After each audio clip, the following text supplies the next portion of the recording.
যেহেতু পোশাক মানুষের সম্মান বাড়িয়ে দেয়, স্বামী স্ত্রীর সম্মান বাড়াবে, স্ত্রী স্বামীর সম্মান বাড়াবে পোশাকের মতো এই পৃথিবীতে রমজান মাসের দাম বাড়িয়েছে। যেহেতু রমজানের নাম কোরআনের কারণে কি, সুতরাং আজকে থেকে সিদ্ধান্ত নেওয়া লাগবে যে কোরআন শরীফের সামনে রমজানে মানার ব্যবস্থা করবই। বিশ্বাস আমরা করি, কোরআন আল্লাহর কিতাব, বিশ্বাস করি না? বিশ্বাস করলে শুধু হবে না, এ কোরআনকে আল্লাহ বলেন ফুরকান, আমি আল্লাহ এটা সংবিধান হিসাবে নাজিল করেছি, সত্য আর মিথ্যার পার্থক্যকারী কিতাব এটা। সুতরাং এই রমজান থেকে আপনি সিদ্ধান্ত নিয়ে ফেলবেন সামনে সত্য আর মিথ্যা, এটা জানার পরে আমি সত্যের পক্ষে থাকবো, মিথ্যার বিপক্ষে যাব। মহান আল্লাহ তাহলে গ্যারান্টি দিয়েছেন আমাকে বিজয় করবেন। স্বামী থাকার পরেও অনেককে দেখা যায় লাঞ্ছিত, নিগৃহীত, অপমানিত, অপদস্থ, ধর্ষিতা হওয়া লাগে। র্যাবের এই কর্মকর্তা আলেফ, এই শয়তান স্বামী বাধা অবস্থায় স্ত্রীকে রোজা ভাঙ্গিয়ে ধর্ষণ করেছে, এটা এখন প্রমাণ পাওয়া যাচ্ছে। আমরা চাই এর দৃষ্টান্তমূলক শাস্তি হোক। আগামীতে যারা অন্তত প্রশাসনে আছে এরা যেন সংশোধন হয়। এখনো পর্যন্ত কিন্তু থামেনি, যেহেতু জালেমদের 100 জনের 90 জন এখনো চেয়ারে বসে আছে, যারা গত টার্মে ছিল তারা এখনো আছে, মাত্র 10 জন পাল্টিয়েছে। 2732 জন মানুষ মারা গেছে 24 সালের 5 আগস্টের আগে। কত বললাম? 2732 জন। এক একটা লোক মারার জন্য ছাত্রছাত্রীকে যদি একজন পুলিশও দায়ী থাকে, 2732টা পুলিশ অন্তত গ্রেপ্তার হওয়ার দরকার ছিল। কয়টা হয়েছে? না হয়েছে কয়েকজন। এই যে এটা তো হয়নি, এটা পুলিশ কিন্তু ওই পুলিশ না। ওই যে কয়েকদিন আগে এক পুলিশ দেখলেন না, শুধু মানে মাটিতে বাড়ি মারে, ওই রকম পুলিশ। ভয় দেখানোর জন্য দরকার হয় কারেন্টের খাম্বায় বাড়ি দেবে, হ্যাঁ ওই রকম পুলিশ দরকার। কিন্তু এই আলেফের মতো যত মানুষ এই দেশে, আমি নিজে তো দেখেছি তাদের চরিত্রগুলো, এরা যে কত নিচে নামতে পারে। আমাকে পর্যন্ত বলেছিল যে হুজুর আপনার বউ তুলে নিয়ে আনবো। আমি রিমান্ডে থাকাকালীন শুনেছিলাম বহু এরকম নিকৃষ্ট চরিত্রে আলেফের মতো অফিসাররা অনেকের স্ত্রী তুলে নিয়ে এসে তারা ধর্ষণ পর্যন্ত করেছে। এগুলো আগে নোবেল নাটক, সিনেমা, থিয়েটার, উপন্যাসে পড়তেন নাকি? এগুলো সিনেমা, থিয়েটার, উপন্যাসে দেখতেন, কিন্তু এটা বাস্তবে 15.5 বছরে অনেকের হয়েছে, হয়তো লজ্জায় তারা বলতে পারে না। যেটার একটা প্রমাণ দেখতে পাচ্ছেন আলেফের। কত বড় নিকৃষ্ট মানুষ হলে রমজান মাসে রোজা একটা মহিলাকে নষ্ট করে দিয়ে ধর্ষণ করতে পারে। যে স্যার আমি রোজা আছি, বলে রোজা ভেঙে ফেল, পরে করবি। স্বামী থাকার পরেও যদি তার অবস্থা এই হয়, এই সমাজে এই দেশে যাদের স্বামী নেই তারা কত অসহায় তারা নিজেরা জানে। রাস্তায় বের হলে কত রকমের ঠিস করে মানুষ, কত রকমের আজে বাজে মন্তব্য নিক্ষেপ করে। কথা বলেন ঠিক? এই জন্য স্ত্রীর দাম বাড়ে কার কারণে? আরো জোরে বলেন। কোরআনে কারীম রমজান মাসে আল্লাহ নাযিল করেছেন, এই কারণে রমজানের দাম বেড়ে গেছে। বাকি 11 মাসের মতো রমজানও একটা মাস, এ মাসের দাম অত ছিল না। কোরআন নাযিল হওয়ার আগেও কিন্তু রমজান দুনিয়ায়, এই জবাব দিলেন না নাকি? কোরআন নাযিলের পরে রমজান মাস নাযিল হয়েছে? কাঠগড়া উত্তরপাড়া বাইতুল ফালা জামে মসজিদের উদ্যোগে তাফসীরুল কোরআন মাহফিল, মাহফিলের সম্মানিত সভাপতি জনাব হাজী মোহাম্মদ তমিজউদ্দিন সরকার, প্রাণপ্রিয় ঢাকাবাসী, আল্লাহর দরবারে শুকরিয়া জানাচ্ছি যিনি আমাদের মানুষ বানিয়েছেন। ওয়ালাকাদ কাররামনা বানি আদম, আমি মানুষকে সম্মান দিয়েছি। দক্ষ জনক হলেও সত্য, 54টা বছর আমরা স্বাধীন হয়েছি, তো মানুষ হিসাবে এখনো সেই সম্মান এদেশে তৈরি করতে পারিনি। সবচাইতে বেশি মানুষের সম্মান নষ্ট হয় এই দেশে। সুতরাং আগামী থেকে মানুষের সম্মান নিয়ে কেউ যেন সিনেমিনি খেলতে না পারে, এই রাস্তা বন্ধ করা লাগবে। কে কথা বলেন না কেন? আল্লাহ পাক আমাদেরকে যেহেতু মানুষ বানিয়েছেন, কিছু নিয়ামতও দিয়েছেন, ওই নিয়ামতগুলোর শুকরিয়া আদায় মানুষ হওয়ার মাধ্যমে যেন আমরা করতে পারি। গতকাল একজন মুসলমান হয়ে গেল, ওনারে আমি জিজ্ঞাসা করেছিলাম যে আপনি বাপ দাদার ধর্ম ত্যাগ করে এই নতুন ধর্ম ইসলামে আসলেন, আপনার মায়া লাগছে না? লোকটা বলছে হ্যাঁ মায়া তো লাগে, কিন্তু নিজের হাত দিয়ে বানায়, নিজের হাতে তারে খেতে দেই, খায় না, নিজেই আবার পানির ভেতরে চুবায়। এই জিনিসের সামনে আমি মাথা নত করবো, আমার বিবেক আর মেনে নিল না। এই জন্য আমি ছুটে এসেছি মুসলমান হওয়ার জন্য। যদিও আমার কাছে খারাপ লাগছে যে বাপ দাদার ধর্ম আমি ছেড়ে দেব। বলেন তো, আল্লাহ আমাদেরকে মানুষ বানিয়েছেন এক, 2 নম্বরে পাঠিয়েছেন মুসলমানের ঘরে। কার ঘরে? মুসলিমদের ঘরে না পাঠিয়ে যদি অন্য কারো ঘরে পাঠাতেন, প্রায় 4,500 ধর্মের মানুষ এখন দুনিয়ায় বাস করে। কত? 4,500। তার ভেতরে একটা ইসলাম। অন্য ধর্মে যদি আমরা আসতাম, সব ত্যাগ করে নিজের মা বাবা, সম্পদ, নিজের জাতি গোত্র, ভাই ভাগ্য সব বাদ দিয়ে নতুন একটা ধর্মে দীক্ষিত হওয়া, এটা যে কত কঠিন যারা হয় তারা টের পায়। সুতরাং আল্লাহ যেহেতু আমাদেরকে মানুষও বানিয়েছে, আর ইসলামও আমাদের গ্রহণ করা লাগে না নতুন করে, আমরা ইসলাম গ্রহণ করা অবস্থায় আছি। কারণ জন্মের পরে আমাদের কানের ভেতরে যে আওয়াজ দেওয়া হয়েছিল ওটা উলু দেওয়া হয়নি। উলু দিয়েছিল? মুসলিম হিসাবে আমাদের পারিবারিক যে নীতি আছে, মুসলমানের ধর্মের যে নিয়ম আছে, নবীজি বলেন সন্তান জন্ম নিলে তার ডান কানে আজান, বাম কানে একামত দিয়ে দাও। ও যারা দুনিয়ায় সেখানেই যাক, অন্তত মনে করে যে আমার উপরে আর একজন আছে।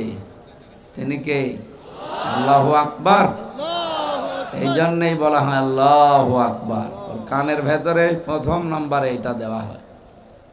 যদিও এই শব্দটাকে পরবর্তীতে অনেকে ভুলে যায়। ওয়ালা তাকুনু কাল্লাযীনা নাসুল্লাহা ফানসাহুম আনফুসাহুম উলাইকা হুমুল ফাসিকুন। রব্বুল আলামিন বলেন, তোমরা তাদের মতো হয়ো না যারা আল্লাহর জিকির ভুলে গেছে, আল্লাহর স্মরণ তাদের আর নেই। পক্ষান্তরে আল্লাহ পাক তাদেরকে নিজেদের উপরে আত্মভোলা বানিয়ে দিয়েছে, আর এরাই পাপাচারী। এটা বাংলা অর্থ ছিল, ব্যাখ্যা এসেছে। আল্লাহ রাব্বুল আলামিন যাদেরকে বানিয়েছেন, 1 মানুষ, 2 নাম্বার মুসলিম। আমাদের অন্য কিছু না থাক, বললাম প্রথমেই কানের ভেতরে কি ঢুকেছিল? জয় শ্রীরাম ঢুকেছে? কি ঢুকেছে? এই শব্দটা যারা ঠিক রাখতে পারে না, এখন এই যে ক্লিনিকে বাচ্চা হওয়ার যে প্রবণতা বাড়তেছে, ডান কানে একাম আজান, বাম কানে একামতের এই সিস্টেমও পাল্টিয়ে যাচ্ছে। সন্তান হওয়ার পরেই এখন আর এগুলো মানুষ মানতে চায় না। নার্স যারা আসে, সেবিকারা যারা আছে, তারা ওই টাকা পয়সা নিয়ে, বকশিস নিয়ে ব্যস্ত। ওদিকে মা বাবা আনন্দে আত্মহারা।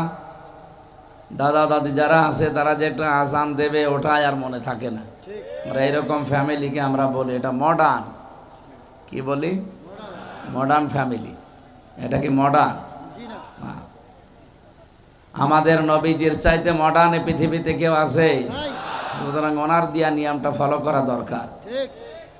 আশা করছি এখন থেকে এই নিয়মটা, আগে যেহেতু বাড়িতেই জন্ম নিতাম আমরা বেশি, এই সিস্টেমটা আগে ভালো ছিল। এখন এগুলো আর হয় না।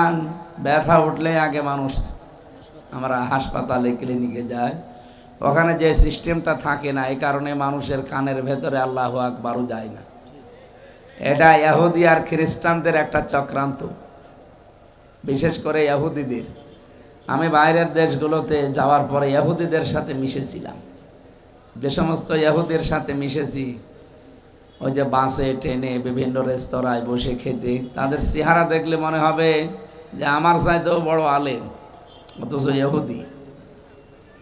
পরিচয় করতে করতে যখন জিজ্ঞাসা করি যে আপনার নবীর নাম কি, তখন বলে জোসেফ।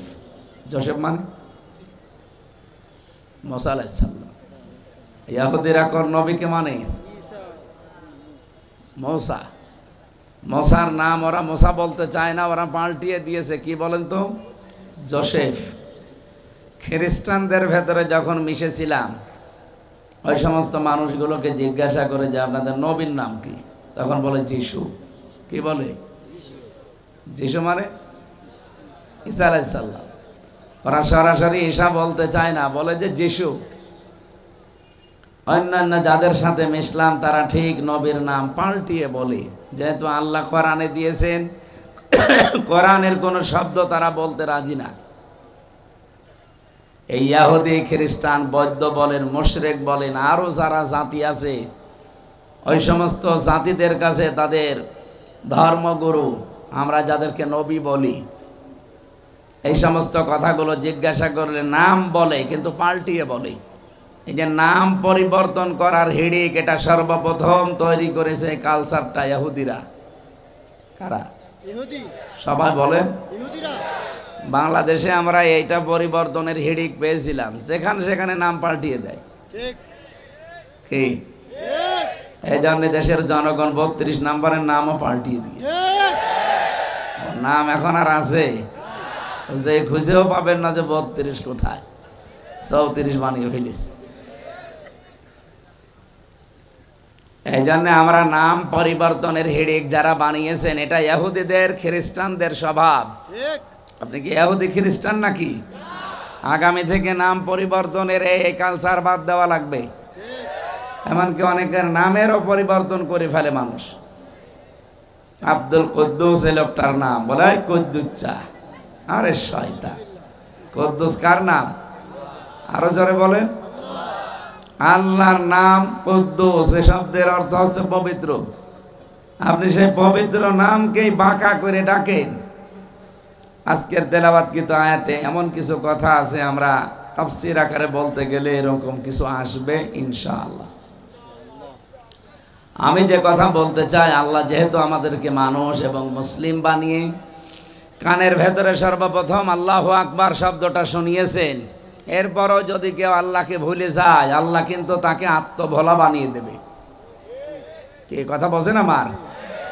লা ইয়াস্তাওয়ি আসহাবুন নারি ওয়া আসহাবুল জান্নাহ, আসহাবুল জান্নাতি হুমুল ফাইজুন। আল্লাহ পাক বলেন, যারা জান্নাতে যাবে, যারা জাহান্নামে যাবে, কখনো তারা এক না। হে নবী, যারা জান্নাত পাবে আমি আল্লাহ বলছি এরাই শুধু সফল কাম। বলেন সুবহানাল্লাহ। এজন্য আবার শুকরিয়া আদায় করছি যে মালিক আমাদেরকে মানুষ এবং মুসলমানের ঘরে পাঠিয়েছেন। বলেন আলহামদুলিল্লাহ। সামনে একটা রহমত, বরকত, মাগফিরাতের বিশাল দামি মাস অপেক্ষা করছে ছায়া ফেলার জন্য। কি বলেন তো? রমজান। রমজান আসছে, চলে যাচ্ছে। এই যে পুলিশের বয়স হয়তো 40 বছর হবে, এই 40 বছর বয়সে যদি 15 বছর থেকে রোজা রাখা আরম্ভ করে, 25 বছর অলরেডি রোজা রেখে ফেলেছে। কথা বলেন না কেন? রমজান আসে একটা বিশাল বার্তা নিয়ে। রমজান মানেই পুড়িয়ে ফেলা। রমজান মানে কি? রমজান মানে শেষ করে দেওয়া, জ্বালিয়ে দেওয়া। উনি সেই 15 বছর থেকে আজ 40 বছর, 25 বছর একাধারে রোজা রাখে। কোনোদিন রোজা বাদ দিয়েছে বলে আমার মনে হয় না। দিয়েছেন? না, দেয়নি। রমজান এসেছে যেহেতু জ্বালিয়ে দেওয়ার জন্যে, পুড়িয়ে দেওয়ার জন্যে। ওনারও কয়েকটা বাচ্চা আছে, আমারও কয়েকটা বাচ্চা আছে। এই বাচ্চাগুলো ডাক্তারের কাছে নিয়ে গেলে ডাক্তার আগেই ওজন দেয়। কথা বুঝতেছেন? ওজন দিয়ে দেখে যে 2 বছর বয়স, ওজন 10 কেজি। এখন 3 বছর বয়সে ফের নিয়ে গেলাম ডাক্তারের কাছে, উনি ওজন দিয়ে দেখে 10 কেজি। 4 বছর বয়সে নিয়ে গেছি, ওজন দিয়ে দেখে 10 কেজি। বলেন তো, এই বাচ্চাটা সুস্থ না অসুস্থ? জয়ের পুলিশ সাহেব সেই 15 বছর থেকে রোজা আরম্ভ করেছে। রোজা যে শিক্ষাগুলো দিতে চেয়েছে, 25 বছর একাধারে রোজা রাখার পরে কোনো পরিবর্তন নেই। ওই যা ছিল 15 বছর বয়সে, এই 40 বছরে তাই আছে। উনি সুস্থ না অসুস্থ? বলেন বলেন। এই অসুস্থকে সুস্থ করার জন্য আল্লাহ ঔষধ দিয়েছেন। রব্বুল আলামিন বলেন, শাহরু রমাদান আল্লাযী উনজিলা ফীহিল কুরআন হুদাল লিন-নাসি ওয়া বায়্যিনাতিম মিনাল হুদা ওয়াল ফুরকান। আল্লাহ বলেন, এই সেই মাস রমজান, যে মাসে আমি কোরআন নাযিল করেছি। এই এদিকে তাকান, কথা বন্ধ করেন। একটা জিনিসের দাম বাড়ে আর একটা জিনিসের কারণে। স্ত্রীর দাম যদি দুনিয়ায় কেউ বাড়াতে চায়, তাহলে তার স্বামীর দাম বাড়াতে হবে। স্বামী ছাড়া স্ত্রীর দাম বাড়ে না। কে বুঝলেন আপনি? আন্দাজে ঠিক বললেন। বাংলাদেশে বহু স্বামী আছে, স্ত্রীরা গুরুত্বই দেয় না, অথচ স্ত্রীর দাম কি? তার 1 নম্বরে হাসিনা। কি দামি মহিলা না? স্বামীর গুরুত্ব দিয়েছে জীবনে? ছেলে মেয়েগুলো মনে হয় কোনো কায়দায় হয়ে পড়েছে। কি কথা বলেন না কেন? আমি যেটা এখান থেকে বলতে চাই, গত 3 দিন আগে আন্তর্জাতিক একটা রিপোর্ট বেরিয়েছে। তাম পৃথিবীর 257টা রাষ্ট্র, এর ভেতরে 10 জন মালিশের তালিকা দিয়েছে তাম দুনিয়ার। যেই 10 জন তাম দুনিয়ার সবচাইতে নিকৃষ্ট মানুষ, তার 1 নম্বরে হাসিনা, 2 নম্বরে বাশার আল আসাদ, 3 নম্বরে নেতানিয়াহু। আমি তো এটা বানালাম না, এই রিপোর্ট যারা বানিয়েছে তারা খ্রিস্টান। তামাম দুনিয়া তারা গবেষণা করছে যে নিকৃষ্ট মানুষ, মানুষ তাকে দেখতে পারে না, ঘৃণা করে। জীবিত মানুষদের তালিকা এরকম কারা কারা আছে দেখি। যে প্রথম নামটাই পেলাম আমাদের আল্লাহর ওলির নাম। আমি যে কথা বলতে চাই, উনি নিজেকে দামি মনে করছেন, অথচ দাম বাড়বে একজন স্ত্রীর কার কারণে? এটা কেন বলছি জানেন? এই কোরআনে কারিমে আমার আল্লাহ যত মহিলার নাম দিয়েছেন, একটা মহিলারও স্বামী আপনি পাবেন না। কিন্তু যে মহিলার নাম দেয়নি আল্লাহ পাক, ওই মহিলার দেখবেন স্বামী দুনিয়াতে দিয়েছেন। মরিয়ম আলাইহিস সালামের নাম কোরআনে নেই, বলেন বলেন, কিন্তু তার স্বামী আছে? নেই। স্বামী এত দামি সম্পদ, স্বামী আছে জন্য আল্লাহ নাম কোরআনে দেয়নি। যেমন ফেরাউনের স্ত্রী আসিয়া, কোরআনে যেখানে আল্লাহ আসিয়া সম্পর্কে আয়াত দিয়েছেন, সেখানে আসিয়া এই শব্দ দেননি। শব্দটা আলিফ দিয়ে, আসিয়া মানে বাধ্যগত, আর আসিয়া আইন সোয়া দিয়া, আসিয়া মানে অবাধ্য। হামজা আর আইন পার্থক্য এতটুকু। ফেরাউনের স্ত্রীর নাম আসিয়া না আসিয়া। কি বললাম? আলিফ সিনিয়া, বাধ্যগত। হযরতে আসিয়ার নাম কোরআনে আপনি পাবেন না। ইদ ক্বালাত রাব্বি বিনিলি ইনদাকা বাইতান ফিল জান্নাতি ওয়া নাজ্জিনি মিন ফিরআউনা ওয়া আমালিহি ওয়া নাজ্জিনি মিনাল কওমিজ জালিমিন।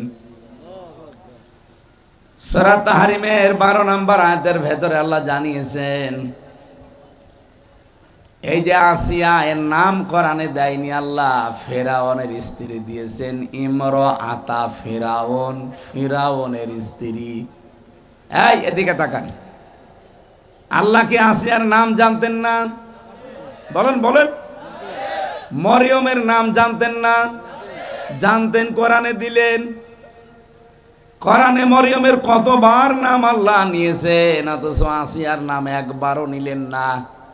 মুফাসসির যারা, তারা তাফসীর করতে গিয়ে লিখেছেন, আসিয়া যত ভালো মানুষ হোক, তার স্বামী ছিল কি? মারিয়ামও ভালো মানুষ, কিন্তু তার স্বামী নেই।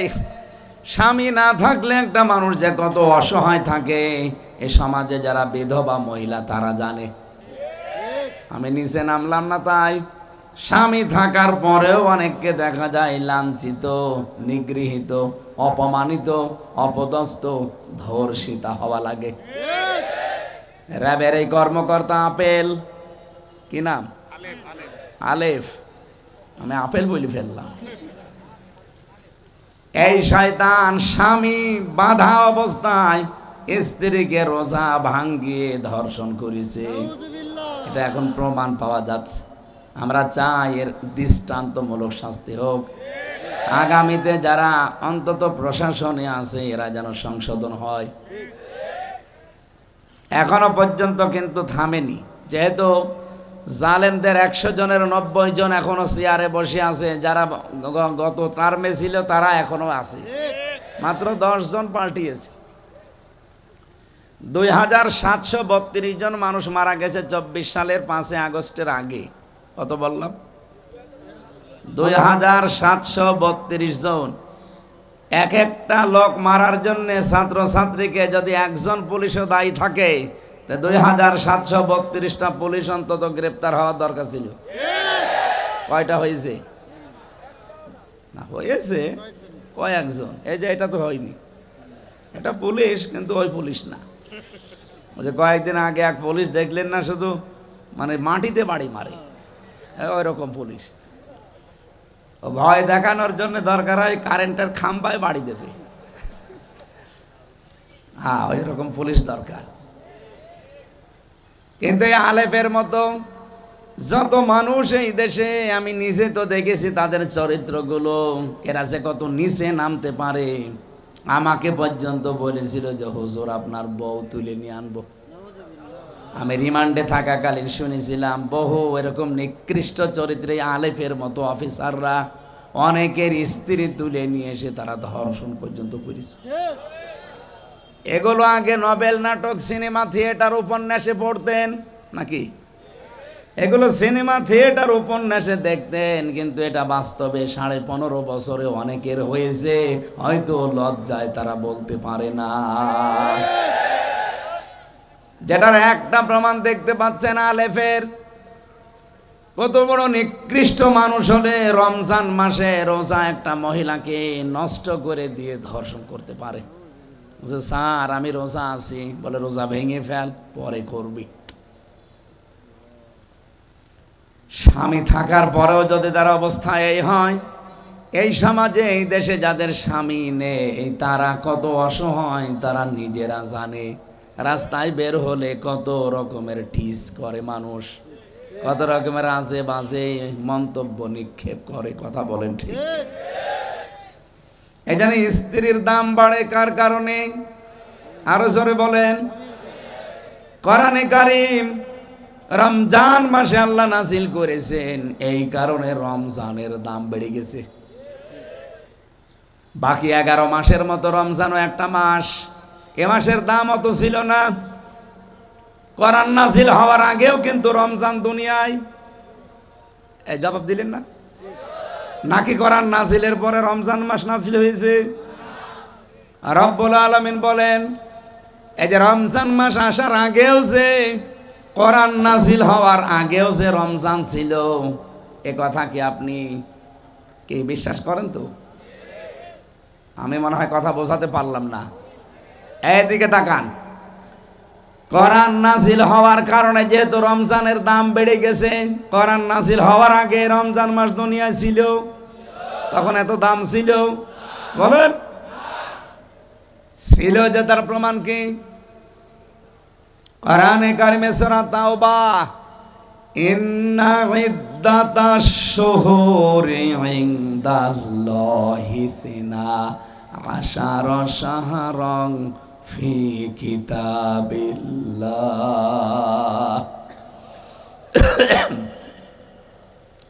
রব্বুল আলামিন বলেন, আসমান আর জমিন যেদিন আমি তৈরি করি ওই দিনই 12টা মাসের নাম আমার কিতাবের ভেতরে আমি আল্লাহ লিপিবদ্ধ করে রেখেছিলাম। তার মানে রজব, শাবান, রমজান, মুহররম, সফর এই মাসগুলোর নাম আল্লাহ পাক দুনিয়া যেদিন বানিয়েছে ওই দিনই তার কিতাবে লিপিবদ্ধ করে রেখেছিলেন যে মাসের সংখ্যা 11টা। অবশ্য ঠিক, মাসের সংখ্যা ইনদাল্লাহি হিসনা আশারা শাহরান ফি কিতাবিল্লাহ। আশারা শাহরান ফি কিতাবিল্লাহ, আল্লাহর কিতাবের ভেতরে 12টা মাসের নাম ছিল, তার ভেতরে অন্যতম হচ্ছে 4টা।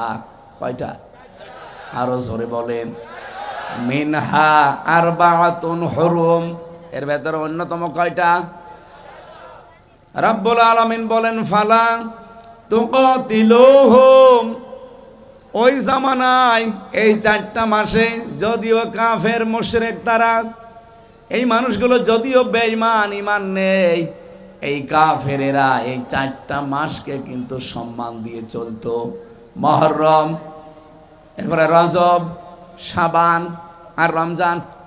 যদিও কেউ কেউ অন্য আর একটা মাসের নাম দিয়েছেন, এটা শাওয়ালের নাম দিয়েছেন কেউ কেউ, তো অধিকাংশ মুফাসসিরিনে কেরাম রমজানের মাসের নাম দিয়েছেন। আমার শুধু বলা উদ্দেশ্য না, এখানে একটা শিক্ষা আছে। এই এদিকে তাকান, বলেন তো 4 মাসে কাফেররা পর্যন্ত মারামারি, গন্ডগোল, যুদ্ধ বিগ্রহ, কারোর সাথে যদি গন্ডগোল লেগে থাকতো, এই 4 মাস আসলেই বলতো ঠিক আছে তোর সাথে আমার মামলা চলছে, চলবে, কিন্তু এই মাসটা যাক। তোর সাথে আমার মারামারি গন্ডগোল আছে, চলতেই থাকবে, কিন্তু এই মাসটা যাক। তারা কাফের হওয়ার পরও রমজানকে সম্মান দিত। অথচ বাংলাদেশে আমরা রমজান চলে আসতেছে, এখনো কোপাকুপি বন্ধ হয়নি। আজকেও কুষ্টিয়ায় 3 জনকে কুপিয়ে মেরে ফেলেছে। কয়েকদিন আগে মাওলানা জহিরুল ইসলাম জিহাদিকে আপনাদের গাজীপুরে কুপিয়েছে। আমরা তো কাফেরদের চাইতে নিকৃষ্ট হয়ে গেলাম। ওই জামানায় তারা কাফের হওয়ার পরেও, মুশরিক হওয়ার পরেও আল্লাহর এই মাসকে তারা সম্মান দিত। তাদের মারামারি, গন্ডগোল, কথাবার্তা বন্ধ হয়ে থাকলে বলতো পরে আবার আরম্ভ হবে, অন্তত এই মাসে থাক। আমরা কি এই শিক্ষাটা রমজানে নিতে পারবো না যে যা হয়ে গেছে যাক, অন্তত এখন থেকে গন্ডগোল, মারামারি, কোপাকুপি সব বন্ধ থাকবে? আপনি ট্রেনিংটা যদি 1 মাস নিতে পারেন, দেখবেন বাকি 11 মাস কন্ট্রোল হয়ে যাবে। পুলিশ মাত্র 6 মাস ট্রেনিং দিয়ে যদি 50 বছর একাধারে চাকরি করলো ওই ট্রেনিং এর উপরে থাকতে পারে, আপনি 1টা মাস ট্রেনিং দেবেন, 11 মাস আপনি কাটাতে পারবেন না কেন? যেহেতু রমজান মাস কোরআন নাযিল হওয়ার আগেও ছিল, কিন্তু দাম ছিল না, তার দাম ছিল সফর, রজব, শাবান, তারা সম্মান দিত এই কারণে। কিন্তু রমজানে কোরআন নাযিল হওয়ার কারণে আল্লাহ এত বেশি সম্মান বাড়িয়ে দিয়েছেন। রব্বুল আলামিনের নবী বলেন, রমজানে কেউ যদি একটা নফল কাজ করে, এই 11 মাসে ফরজ কাজ করার সওয়াব পাবে। এই 11 মাসে যদি আপনি 70 জন মানুষকে খাওয়ান, যে সওয়াব পাবেন, রমজানে 1 জন মানুষকে খাওয়ালে সেই সওয়াব পাবেন। এই জন্য যাদের যাকাত এবং সাদাকা, বিশেষ করে যাকাতটা ফরজ হয়, আপনি রোজার মাসে হিসাব করে দিয়ে দেবেন। একদিকে যাকাত দেওয়ার সওয়াব, আর একদিকে 70 গুণ আল্লাহ বৃদ্ধি করে দেবেন। দেওয়ায় যখন লাগছে, দুনিয়ার জীবনে অন্তত আমার নেকির পাল্লাটা আমি ভারী করে নেই। কি কথা বলেন না কেন? আমি আবার বলছি, রমজানের দাম বাড়ার পেছনে কারণ কিন্তু আমির হামজা না। কি কে? কোরআন। বলেন বলেন। স্বামীর দাম স্ত্রীর কারণে, স্ত্রীর দাম স্বামীর কারণে। হন্না লিবাসুল লাকুম ওয়া আনতুম লিবাসুল লাহুন্না। আল্লাহ বলেন স্বামী আর স্ত্রী দুইজনকে আমি একে অন্যের পোশাক বানিয়েছি। পোশাকের কয়েকটা কাজ আছে। এক নাম্বার পোশাকের কাজ লজ্জা স্থান ঢেকে রাখা। এই কথা বলে না কেন? স্বামী স্ত্রী তাদের গোপন বিষয়গুলো একে অন্যের থেকে ঢেকে রাখবে, কিন্তু আজ অনেকেই প্রকাশ করে দিচ্ছে। স্বামী স্ত্রীর কথাগুলো পর্যন্ত ইন্টারনেটে, ইউটিউবে, ফেসবুকে দিয়ে নিজেকে বাহাদুর মনে করে। এটা ইতর। আরে ভাই, আপনার স্ত্রী আপনার জন্য পোশাক, আপনি আপনার স্ত্রীর জন্য পোশাক। পোশাকের কাজ হচ্ছে ঢেকে রাখা। আপনি কোনো কিছু যদি পান ঢেকে রাখবেন। রিমান্ডে আমারে পিটিয়েছিল এমনভাবে, শরীরের এই পোশাক আমি খুলতে পারি না। এমন কিছু জায়গায় মোটা হয়ে আছে যেগুলো পোশাক খুললে সমস্যা, কারণ পোশাক আমার ওইগুলো ঢেকে রেখেছে। এই যে এখানে একটা আছে, এত জোরে দিয়েছিল এখনো কমে নাই। এক জায়গায় 22টা দিয়েছিল বাড়ি, ফুলে একেবারে হাত ড্রমের মতো হয়েছে। পরবর্তী ঔষধ খেয়ে সেরেছে, কিন্তু এটা সারেনি। এখন পুরান শরীরে আরো জায়গা যেগুলো দেখা যায় না, এমন জায়গায় মার দিয়েছে। ওই জায়গা তো দেখানো যাবে না। ওরা বলতো এমন জায়গায় মারবি যেন মানুষকে বলতেও না পারে। এখন ওই জায়গাগুলো যেহেতু পোশাক দিয়ে ঢেকে রাখা আছে, এই জন্য কেউ টের পায় না। স্বামী স্ত্রী দুইজন পরিবারে বসবাস করবে, কন্যার ভেতরে কোনো দোষ যদি থাকে এই পোশাকের মতো ঢেকে রাখবে, বাইরের লোক যেন টের না পায়। এরকম পরিবার বাংলাদেশে তো ভরি ভরি। জেনারেল গুলোতে আরো তো উল্টা পাল্টা। এমনকি অনেক আলেম, অনেক ইমামের পরিবারও এখন সব ওপেন হয়ে যাচ্ছে। পোশাকের 2 নাম্বার কাজ হচ্ছে পোশাক পরলে সম্মান বেড়ে যায়। এই যে আজকে যে পোশাকটা পরে আছি, এটা বাদ দিয়ে যদি ফকিরের কোনো পোশাক পরে আমি এখানে আসতাম, হয়তো চেহারা দেখে আমার উঠতে দিত, কিন্তু চেহারা মুখ বাঁধা থাকলে আমার উঠতেও দিত না, বলতো ফকির। এটা ঢাকা আশুলিয়া না। আমি আসার সময় আজকে হেলিকপ্টার থেকে নেমে যখন গাড়ি নিয়ে আসছিলাম, ওই যে দিয়া বাড়ি, মিরপুর না ওটা, উত্তরা, ওই জায়গাটা পার হওয়ার সময় ড্রাইভার আমারে বলছে, হুজুর এই যে এই সেই জায়গা যেখানে ব্যারিস্টার আরমানকে ওরা চোখ বেঁধে ফেলে রেখেছিল।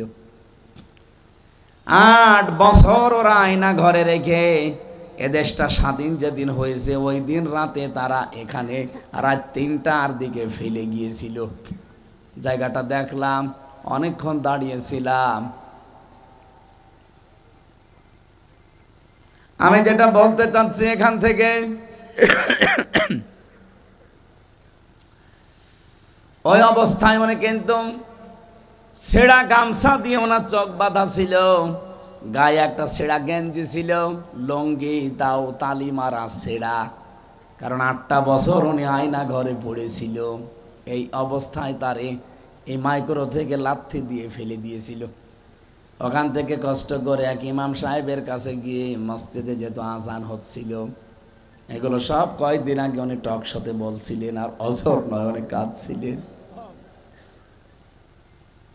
আমি মাত্র 10 দিন মাটির নিচে ছিলাম, তাই আমি পাগল হয়ে গেছি। আর উনি 8 বছর ছিল, তাও তো আমি মিনিটাই ছিলাম আর উনি বিগটাই ছিল। আমি যে অসুস্থ স্বাভাবিক হয় না শরীর এই কারণে, কারণ 3টা বছরে জালেমরা এমন কোনো টর্চার নেই, সে মানসিক বলেন আর শারীরিক বলেন, আমার উপরে করে নাই, প্রত্যেকের উপরে, আমি একা না। এই জন্য জেল থেকে বের হলে দেখবেন অনেকে অসুস্থ থাকে, কারণ ওখানে খাবার দাবারের ভেতরে একটা জিনিস দিয়ে দেয়। ইমাম সাহেবকে বলছে, চিন্তা করছে দেশ স্বাধীন হয়েছে তো আমি জানি না। ইমাম সাহেবকে গিয়ে বলছে এখানে আশপাশে কোনো জায়গায় হাসপাতাল আছে, আমার একটু নিয়ে যান। ইমাম সাহেব ওনাকে চিনতে পারে নাই, কারণ ব্যারিস্টার আরমানের 8 বছর আগের যে চেহারা ওটা রাজপুত্রের মতো, আর এখন যে চেহারা হয়েছে ফকিরের মতো। আর তারপরও ছেঁড়া গেঞ্জি, ছেঁড়া গামছা, ছেঁড়া লুঙ্গি গায়ে, শীতের সময় থর থর করে কাঁপছে। ইমাম সাহেব দয়ালু ছিল, নিয়ে গেছে পাশের এক হাসপাতালে। হাসপাতালে নিয়ে যাওয়ার পরে ওখানে যিনি দায়িত্বে আছে রিসিপশনে, চিন্তা করছে যদি পরিচয় দেই, না জানি আওয়ামী লীগের সময় এখন যদি থাকে আবার কোন পানি কোন দিকে গড়ায়। উনি তো জানে না যে দেশ স্বাধীন হয়ে গেছে। তাহলে বলেন তো কোন অবস্থায় ছিল দেশটা স্বাধীন হয়েছে, তারপরও সে জানে না। মাটির নিচে শয়তানরা এমন ভাবে সুড়ঙ্গ করে ঘর বানিয়েছে, বাংলাদেশ ধ্বংস হয়ে যেতে পারে, আপনি টেরও পাবেন না। আয়না ঘরের ভেতরে আপনারা এখন যে চেয়ার দেখতে পাচ্ছেন, ওটা কারেন্টের শর্ট দেওয়া চেয়ার, ওটা দিলে এভাবে দোলে। আর আমার যেখানে নিয়ে গিয়েছিলাম আমি দেখেছিলাম, ওখানে যদি কাউকে বসায় ওটা ঘোরে। হাতের সাথে পায়ের সাথে ক্লিপ লাগিয়ে, গলার সাথে একটা বেড লাগিয়ে দেয়, চোখ কালো কাপড় দিয়ে বেঁধে দেয়। একবার শুধু সুইচ টিপ দিলে 1 মিনিটে 120 বার ঘুরবে। 1 মিনিটে যদি 120 বার হয়, সেকেন্ডে কয়বার বলেন বলেন? আপনি মনে হবে 1 মিনিট পরে 8-9টা দুনিয়া দেখতে পাচ্ছি। হাসতেছো, একদিন যদি থাকতে টের পেতে। বাপের হোটেলে খাচ্ছ তো কিছু টের পাচ্ছ না। একটা মেশিন নিয়ে এসেছিল, আমার আগে যাকে নিয়ে গেল দেখলাম চিৎকার করে কাঁদতেছে। ওখানে যে অফিসার আছে জিজ্ঞাসা করলাম কি, বলছে হুজুর নখ তোলা হচ্ছে। এই যে এরকম একটা মেশিন সাইজ করা আছে হাতের সাথে আর পায়ের সাথে, ওরা আস্তে করে বসিয়ে শুধু টিপ দেবে, একবারে নখগুলো খুলে চলে আসবে। আর জানেন নখ খুলে গেলেই কিন্তু রক্ত বের হয় ফিনকি দিয়ে। আপনি নখ খুলে দেখেন, যেই ফিনকি দিয়ে রক্ত বের হবে ওর উপরে লবণ ছিটিয়ে দেয়। আমার এখন বলতে ভয় লাগে, অথচ এগুলো সব আমি ফেস করে এসেছি। ব্যারিস্টার আরমান ভাই বলছিল যে আমি চিন্তা করলাম যে রিসিপশনে লোকটাকে যদি বলি যে আমি ব্যারিস্টার আরমান মীর কাশেম আলীর ছেলে, না জানি আবার কোন আয়না ঘরে নিয়ে যায়। যাই বলেছি ভাই আমি একটু চিকিৎসা নিতে চাই, আমার চেহারা আর পোশাক আশাক দেখে বলছে দূর হন। তাড়িয়ে দিয়েছে। দূরে এক রাস্তায় এসে থরথর করে কাঁপছিলাম। সকাল 10টা বাজার পরে দেখলাম গাড়িতে করে অফিসার ঢুকছে, জানলাম কারণ এই হাসপাতালটা আমার বাবার বানানো ছিল। উনি এমডি, ওখানকার যিনি দায়িত্বে আছে উনি ঢুকতেছেন। ওনার কাছে গিয়ে বললাম একটু কথা বলতে চাই। আমার চেহারার পোশাক দেখে লোকটা তাড়াতাড়ি করে মোবাইল লুকাচ্ছে, মনে হচ্ছে মোবাইল ছিনতাই করে নেবে। কিছুক্ষণ পরে বললাম যে স্যার আমাকে চিনতে পারেননি, আমি ব্যারিস্টার আরমান মীর কাশেম আলীর সন্তান। আজ 8 বছর আয়না ঘরে ছিলাম, রাত 3টার সময় ওরা আমাকে লাথি দিয়ে গাড়ি থেকে ফেলে দিয়েছে। যেহেতু আমার চোখে ছানি পড়ে গিয়েছিল খাবারের অভাবে, এই জন্য আমি ভালোভাবে কাউকে চিনতেও পারছিলাম না। ওই লোকটাকে অনেক দিন আগে আমার বাবা নিজে নিয়োগ দিয়েছিল, সেই লোকটা এখন অফিসার। কিন্তু আমার চেহারাটা এত পরিবর্তন হয়ে গেছে যে আমার বাবার নিয়োগ দেওয়া কর্মচারী আমার চেনে না। পরিচয় দেওয়ার পরে উনি হাওমাও করে কেঁদে আমার জড়িয়ে ধরলেন, বাড়িতে খবর দিলেন। লোকজন যারাই এসেছে শুধু আমার মা আর আমার বউ ছাড়া আমাকে কেউ চিনতে পারে নাই।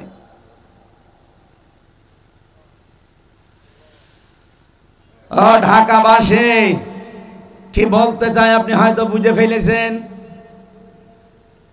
এই পোশাক আশাক যদি সত্যি আমার এখানে না থাকতো, আর আমার মুখটা যদি শুধু পরিবর্তন হয়ে যেত, এখানে না এই গেটেও আমার উঠতে দিতেন না, বলতেন পরে আসেন। গতকালকে আমি নোয়াখালীর কোম্পানিগঞ্জ, ওখান থেকে শেষ করে গিয়েছি কুষ্টিয়া ভার্সিটিতে। এই যাবার সময় ফজরের নামাজ পড়ছিলাম কুমিল্লার কোনো এক জায়গায়, না ওটা ভাঙ্গার এক মসজিদে নামাজ পড়ার পর মসজিদে ঢোকার পরে যে 3 জন মুসল্লি, 3 জন এরকম মুরব্বী, ওরা তো আর ইন্টারনেট ঘটে না যে আমারে চিনবে। দাঁড়িয়ে আছি, অনেকক্ষণ চিন্তা করছে, ইমাম সাহেব আজকে আর আসে নাই। আমারে বলছে বাবাজি নামাজ পড়িয়ে দেন। কণ্ঠের যে অবস্থা, কথা তো বের হচ্ছে না, খুব কষ্ট করে 2 রাকাত নামাজ পড়ালাম। পেছন থেকে এক মুরব্বী বলছে, কিসের ছাতা নামাজ পড়ালেন, সময় চাই না। ও দাঁড়ান দাঁড়ান, একটু পরে দেখে এক যুবক এসে 1 রাকাত নামাজ পেয়েছিল, পরের রাকাত শেষ করে অত ইন্টারনেট জগতের মানুষ ও আধুনিক মানুষ আমার চিনে ফেলেছে। যে বলছে দাদা চুপ করেন, চেনেন? বলছে না, আমির হামজা। তাড়াতাড়ি করে এসে হাত পা জড়িয়ে বলছে, হুজুর দোয়া করেন। এতক্ষণ গরম দিচ্ছিল আর এখন বলছে দোয়া করে। পোশাক এটা অনেক দামি জিনিস। হযরতে শেখ সাদী রহমতুল্লাহ আলাইহি সাধারণভাবে তিনি চলাফেরা করতেন। তিনি এক জায়গায় দাওয়াত খেতে গিয়েছিলেন, তারে ঢুকতে দেয়নি। পরবর্তীতে উনি পোশাক আশাক যে রাজকীয় পোশাক, ওইটা পরে যখন গেছে, খাবারের তো অভাব হয়নি। উনি চিন্তা করলেন খাবার তো আমার জন্য এরা দেয়নি, দিয়েছে ওরা পোশাককে, খাবারগুলো নিয়ে উনি পকেটে নিলেন। লোকজন বলছে আপনি কি পাগল? বলছে পাগল আমি না, পাগল আপনারা। এর আগেও আমি এসেছিলাম, কিন্তু পোশাক আমার দামি ছিল না, এই জন্য আপনারা খাবারও আমাকে দিতে চাননি। পোশাকটা শুধু পাল্টিয়ে এসেছি, রাজাদের পোশাক পরে। এখন যে আদর আপ্যায়ন দেখতে পাচ্ছি, মনে হচ্ছে আপনারা সম্মান আমাকে করেন না করেন এই পোশাককে। এই জন্য খাবার খাওয়াচ্ছি, পোশাককে খা। হন্না লিবাসুল্লাকুম ওয়া আনতুম লিবাসুল্লাহুন্না। আল্লাহ বলেন পুরুষ হচ্ছে নারীর পোশাক, স্ত্রী হচ্ছে স্বামীর পোশাক। মা বোন যারা এসেছেন সাবধান, আপনি কিন্তু স্বামীর পোশাক পরলে মানুষের সম্মান যেমন বেড়ে যায়, স্বামী স্ত্রী এমন ভাবে দুনিয়াতে চলাফেরা করবে, একে অন্যের কাছে যেন তাদের শ্রদ্ধাবোধ এবং সম্মান থাকে। তো স্বামীর সম্মান দেওয়া দূরের কথা, কত মানুষ তুই তুকারি করে। ওই কি কথা বলে না কেন?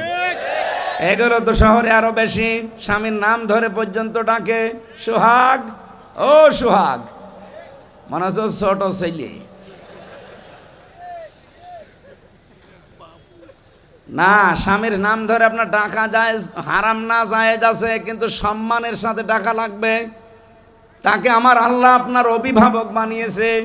আর রিজালু কাওয়ামুনা আলান নিসা, পৃথিবীর ময়দানে আমি নারীকে বানিয়েছি আজ্ঞাবহ, আর পুরুষকে বানিয়েছি অভিভাবক, গাইডলাইন দাতা, নেতা। এই কথা বলে না কেন? আয়াত দ্বারা প্রমাণ হয় যারা নেতৃত্বে আসবে এই মানুষগুলো পুরুষ হওয়া লাগবে। মহিলাদের নেতৃত্ব দেওয়া জায়েজ নেই। এই কথা বলে না কেন? আন আবি হুরায়রা রাদিয়াল্লাহু তাআলা আনহু قال قال النبي صلى الله عليه وسلم لا يفلح قوم। হযরত আবু হুরায়রা থেকে বর্ণিত, নবীজি বলেন ওই জাতি কখনোই সফল হতে পারে না, উপরে উঠতে পারে না, যে জাতির নেতৃত্বে কোনো মহিলা আছে। 54 বছরে আমার মনে হয় আজ মাথা তুলে দাঁড়াতে পারি না আমরা এই কারণে। এই কথা বলেন না কেন? আমেরিকার দিকে তাকান, জাতে মাতাল হলো তাহলে ঠিক আছে। আজ পর্যন্ত কোন মহিলাকে নেতৃত্বে বসিয়েছে? বলেন বলেন। আমরা এমন জাতি, আল্লাহর কোরআনের আয়াতটা যতদিন আপনি 100 ভাগ মানতে না পারবেন, আল্লাহর কসম এই দেশ উপরে উঠবে না। সুতরাং আমরা কোরআন হাতে নিয়ে বলতে চাই, আপনাদেরকে শোনাতে চাই, আগামীতে যারা এই দেশের নেতৃত্বে আসবে পুরুষ হওয়া লাগবে, মহিলা আমরা মানি না। এটা যদি সত্যি আমরা মানতে পারি, হাসিনাও বাদ, রওশনের সাথে বাদ, বাকিটা বললাম না। আসবে যারা কি পুরুষ, বলেন বলেন, আরো জোরে বলেন। পুরুষ যদি এরশাদ চাচার মতো হয় তাও হোক, তাও তো পুরুষ। এই যে এরশাদের এলাকার লোক, চাচা যাই ছিল না কেন পুরুষ ছিল, চাচার যৌবন ছিল, 80 বছর বয়স স্ট্যাটাস দিত আমার যৌবন এখনো অটুট। এই জন্য আমাদের চাষি বেশি, চাষি বেশি না আমাদের। চাষা মানে এতদিন বেঁচে থাকলে চাষি আরো বাড়তো, কারণ এখনো যদি তার যৌবন অটুট থাকে চাষি আমাদের বেড়ে যেত না। আগামীতে আমরা চাই এই দেশে যারা দায়িত্বে আসবে তারা পুরুষ হওয়া লাগবে। যারা পুরুষ মানুষ সামনে আসতে পারে না আমরা তাদের পেছনে নেই, কারণ আমরা কোরআন ওভারটেক করতে পারি। বলে এতদিন যা করেছি করেছি, পাগল ভালো হয়ে গেছি। এখন সামনে অংশ অন্তত সূরা নিসার এই 34 নাম্বার আয়াত আমরা কখনো লঙ্ঘন করতে পারবো না। আপনি দিয়ে দেখেন পুরুষ মানুষকে, আর ওটা দিন সৎ এবং নির্ভীক হয়। কি বললাম? সৎ এবং নির্ভীক হয় ওই পুরুষটা, এ দেশ আবার দাঁড়িয়ে যাবে। ডক্টর মোহাম্মদ ইউনূস, ওনার ঈমান আছে না আছে ও প্রশ্ন আমি বাদ, কিন্তু লোকটা সৎ এবং নির্ভীক।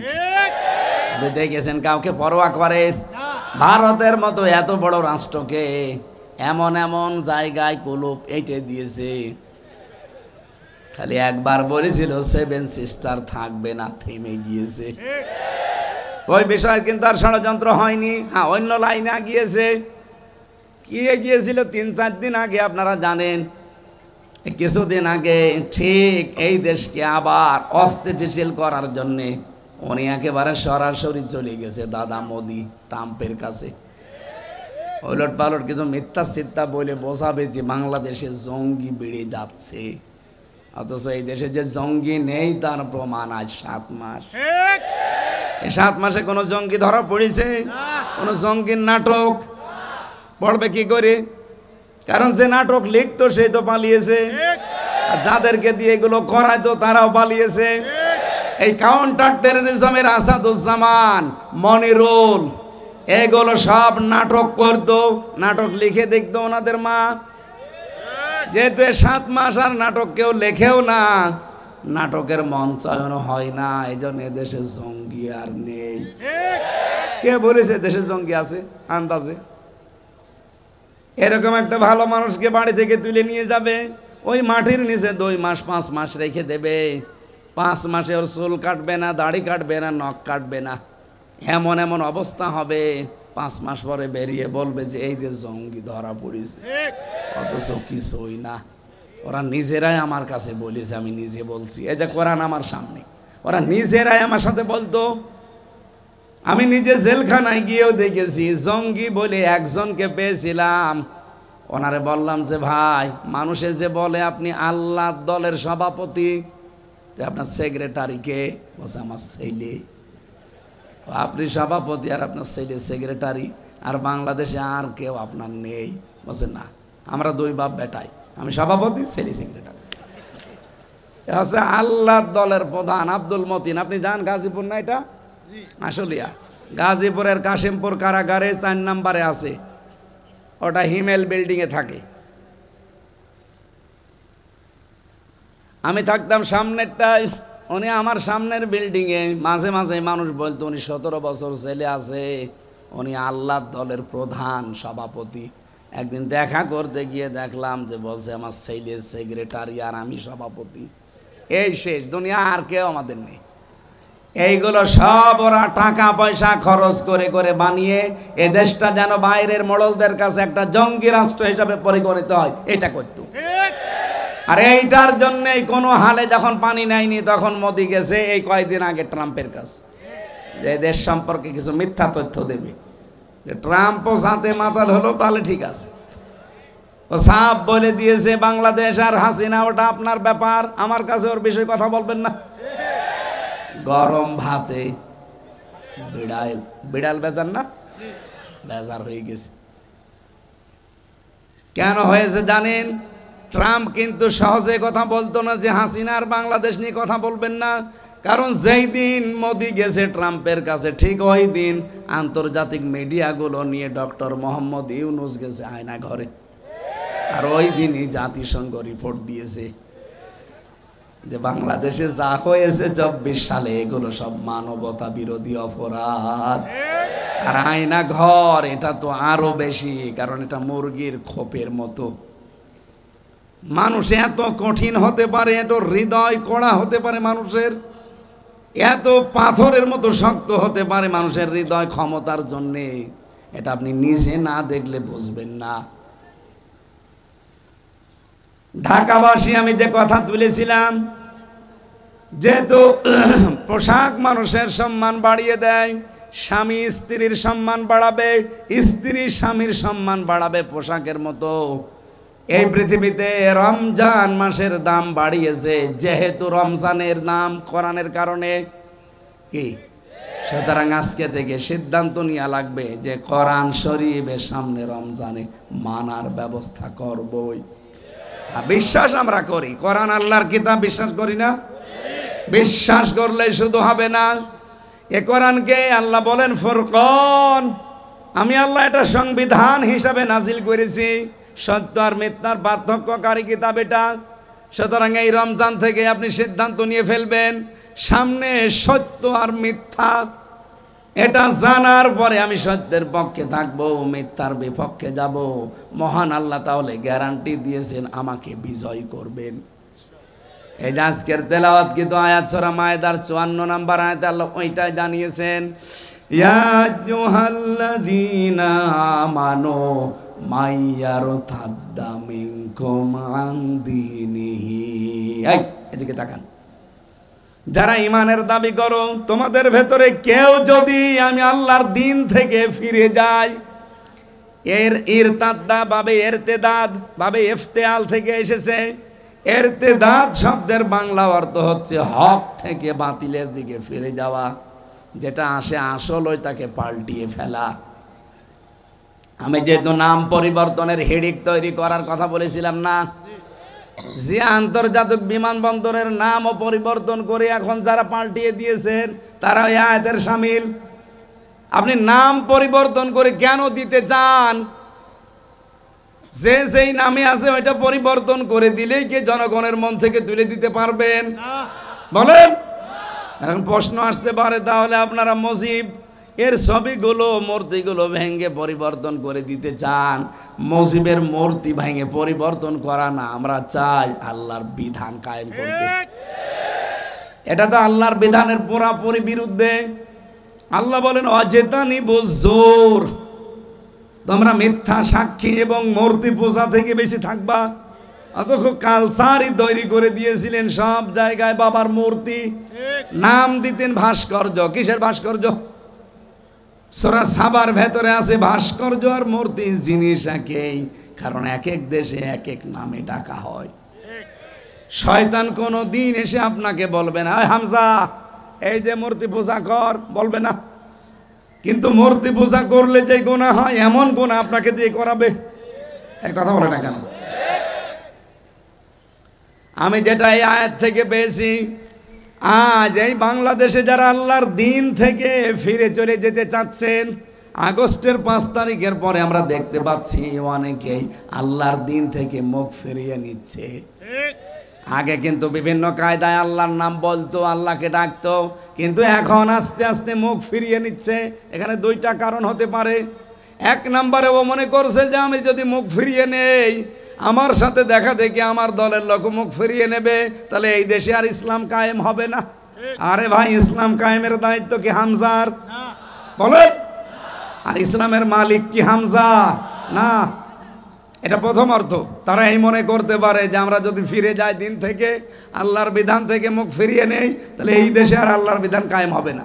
দুই নম্বরে এই দেশকে স্থিতিশীল থেকে অস্থিতিশীল করার জন্যে দাদা বাবুদের একটা চক্রান্ত অলরেডি শুরু হয়েছে।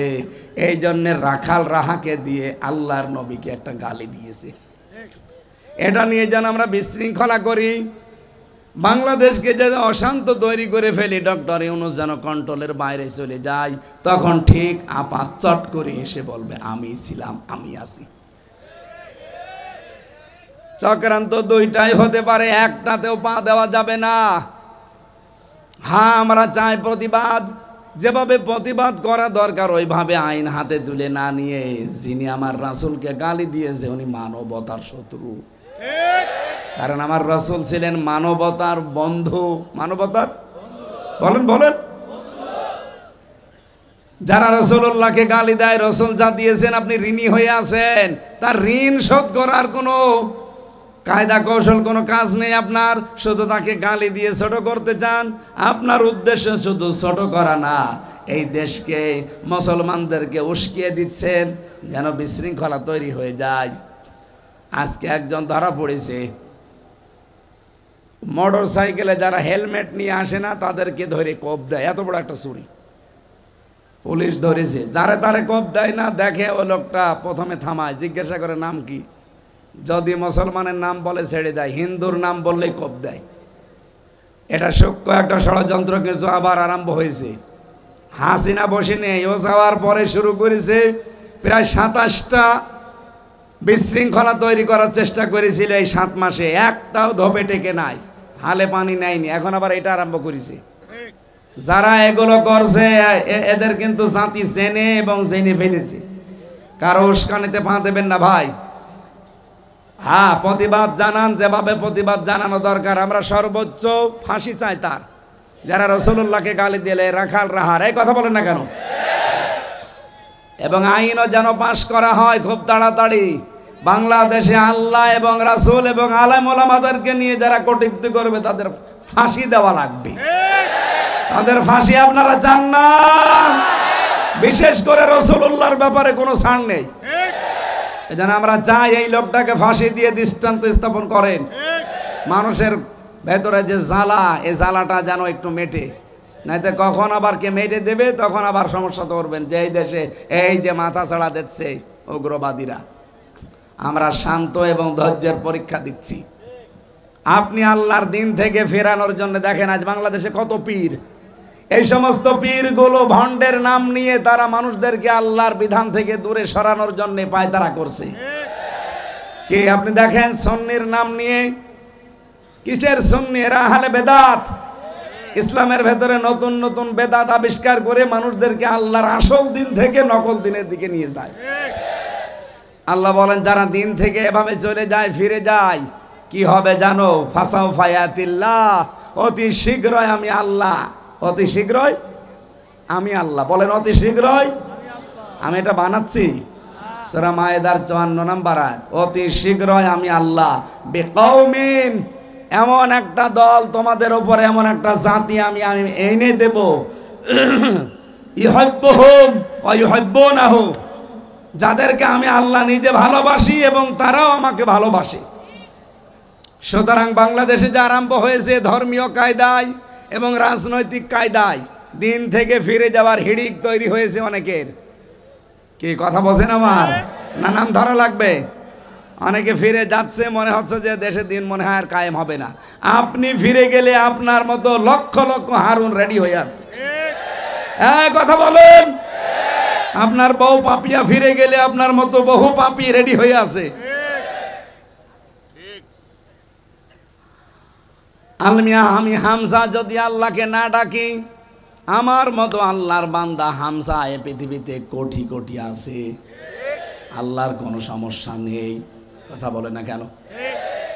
এই জন্য মাঝে মাঝে দোয়া করার সময় আপনি কেঁদে ফেলবেন আর বলবেন রব্বুল আলামিন, আমার মতো হামজা তোমার কোটি কোটি আছে, কিন্তু তোমার মতো মালিক আমার আর একজনও নেই। আমি সুসংবাদ জানাচ্ছি, এদের পরবর্তী শব্দগুলোর দিকে তাকিয়ে আজ যারা ধর্মীয় কায়দায়, জেনারেল কায়দায়, রাজনৈতিক কায়দায় আল্লাহর দিন থেকে মুখ ফিরিয়ে নিয়ে চলে যাচ্ছেন, মনে করছেন দেশে ইসলাম এবং ইসলামপন্থী মানুষদেরকে দুর্বল করে রাখবেন, আল্লাহর কসম পারবেন না। আল্লাহ বলেন আমি অতি শীঘ্র এমন একটা দল তৈরি করে দেব তাদের উপরে, যেই মানুষগুলো আমাকে ভালোবাসবে, আমি আল্লাহ তাদেরকে ভালোবাসবো। সেই দলে আল্লাহ আমাদেরকে যেন শামিল করেন, বলেন আমিন। সেই দলের কিছু নিয়ম নীতি আছে, এদিকে তাকান। সেই দলের কিছু বৈশিষ্ট্য আল্লাহ বলেন আযিল্লাতিন আলাল মুমিনিন আইজ্জাতিন আলাল কাফিরিন। ওই দলে যারা থাকবে তাদের প্রথম গুণ হবে তারা নিজেদের প্রতি কোমল হবে, আর কাফেরদের প্রতি হবে ভয়ঙ্কর কড়া।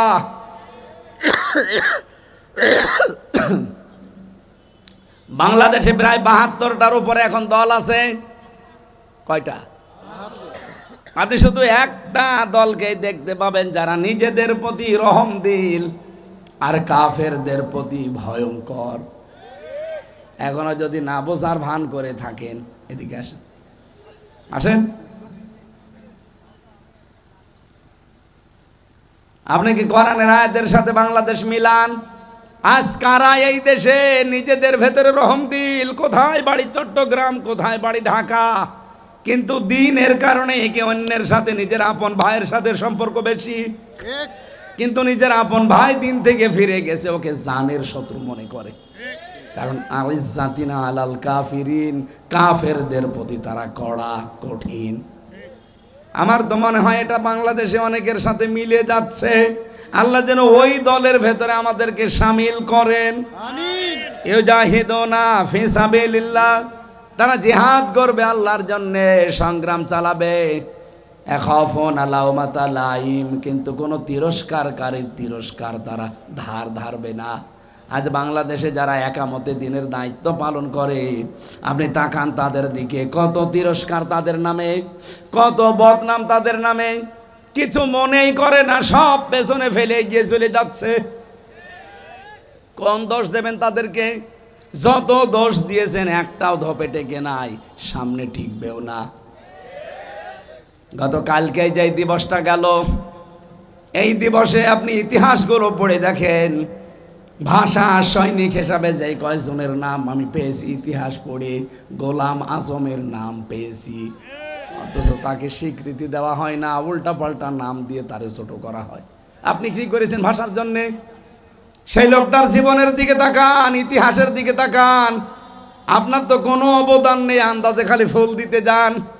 ফুল না দিয়ে ওই ভাষা শহীদদের জন্য যদি মন থেকে দোয়া করতেন, কারণ ভাষা এটা একটা নিদর্শন।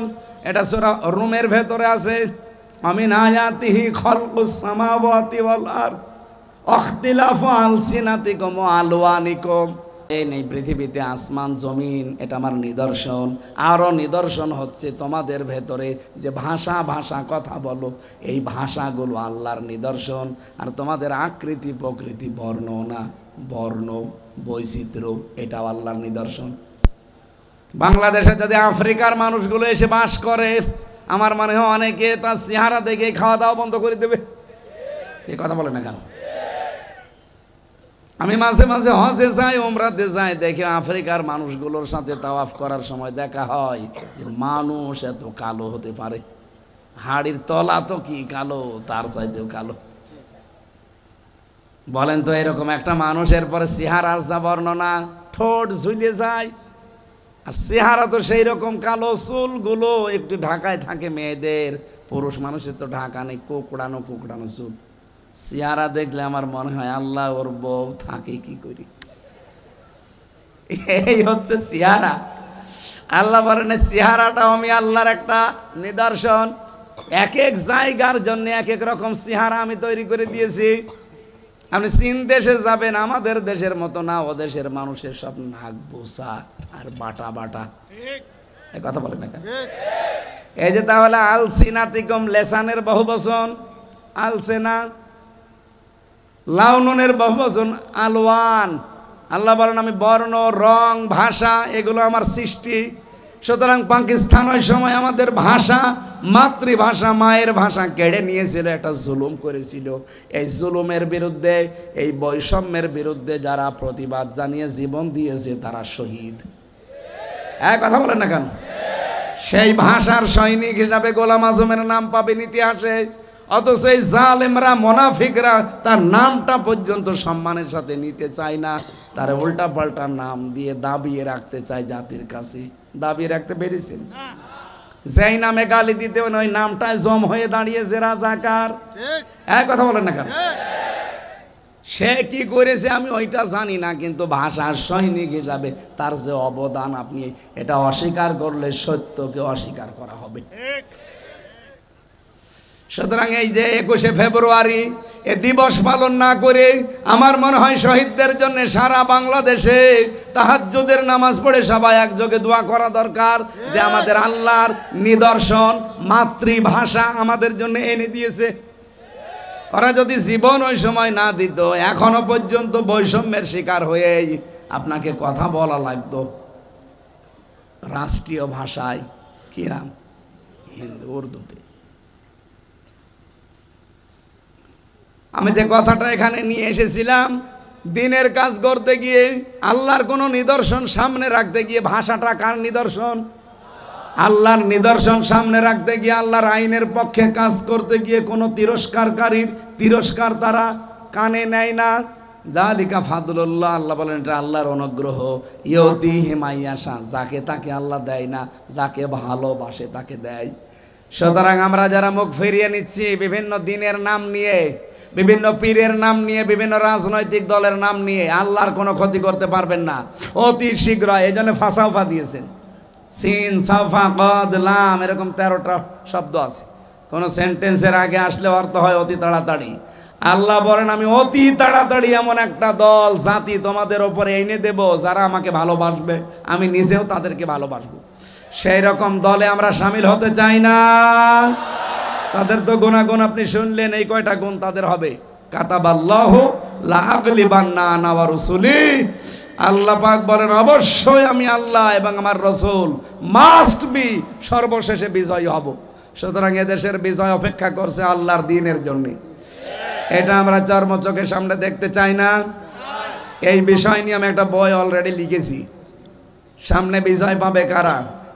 এই লাইট মারে কে? ওখানে আমার গাড়ি থাকতে পারে, ওই যে লাইট মারছে গাড়ি থাকতে পারে ওখানে। গাড়ি থেকে যাবার সময় শিক্ষিত মানুষেরা বইটা নিয়ে যাবেন, কাজে লাগবে। অনেক তথ্য দেওয়া আছে, তথ্যগুলো দুনিয়ায় জানা থাকলে আপনার ঈমান বৃদ্ধি পাবে। মেয়েদের জন্য বই লিখেছিলাম, সাংসারিক জীবনে যাদের অশান্তি, স্বামী স্ত্রীর মিল নেই, ওখানে আর একটা পাওয়া যাবে, ওইটাও নেবেন, মেয়েদেরকে পড়াবেন। আল্লাহুম্মা আমিন। লা হাওলা ওয়ালা কুওয়াতা ইল্লা বিল্লাহিল আলিয়্যিল আযীম। রব্বুল আলামিন, রাত 12টা বাজতেছে। চাতক পাখির মতো তোমার বান্দা বান্দিরা এই বৃষ্টির পানির ভেতরে ভেজা জায়গায় কাদার উপরে বসে আছে। কোরআন শোনার জন্য যারা এত পাগল, এদেরকে তুমি অমরের মতো বানিয়ে দাও। কাঠগড়া আশুলিয়া ঢাকার এই মানুষগুলো যে শ্রম আজকে দিয়েছে কমিটির মানুষেরা, রব্বুল আলামিন বাইতুল ফালা জামে মসজিদ, এই কমিটিরা এলাকার মানুষকে সাথে নিয়ে যে বিশাল আঞ্জাম দিল, হয়তো প্যান্ডেলগুলো পানিতে ভিজে নষ্ট হয়ে গেছে, তারপরও তোমার বান্দারা শক্ত হয়ে বসে আছে। এদেরকে অমরের মতো বানিয়ে দাও। যারা আজ দিন থেকে ইসলাম থেকে মুখ ফিরিয়ে নিচ্ছে, তুমি বলেছো একটা দল আমি সেখানে তৈরি করে দেব, যেই দল তোমাকে ভালোবাসে, তুমিও তাদেরকে ভালোবাসো। আল্লাহ ওই দলে আমাদেরকেও তুমি শামিল করে নাও। মা বোনদেরকে পর্দায় থাকার তৌফিক দাও। আল্লাহ তাদের ঈমান আমল দিয়ে ভরপুর করে দাও। আমার ছেলে মেয়ে যাদের আছে লেখাপড়া করছে, মেধা স্মৃতি খুলে দাও। আল্লাহ আমি সহ যারা অসুস্থ আছি শেফায়ে কামিলা জেলা নসিব করে দাও। রব্বুল আলামিন, তোমার গোলাম যুবক বান্দা রবিউল ভাই, তার মাধ্যমে এসেছি। এ মাহফিলের প্রধান অতিথি জনাব বেলায়েত হোসেন রিপন ভাই, জনাব তমিজউদ্দিন সরকার সাহেব সহ আমার আরাফাতের ভাই হাজি সহ যত যুবক মানুষেরা এখানে যাদের নাম দেওয়া আছে, যত যুবকেরা এই মাহফিলের জন্য বিভিন্ন কায়দায় এগিয়ে এসেছে, তোমার রহমত এগিয়ে দাও। এলাকায় মাটির নিচে যারা ঘুমিয়ে আছে, কোরআনের ইজ্জতে মাফ করে দাও। বারাকাল্লাহু লানা ওয়া লাকুম ফিল কোরআনিল আযীম।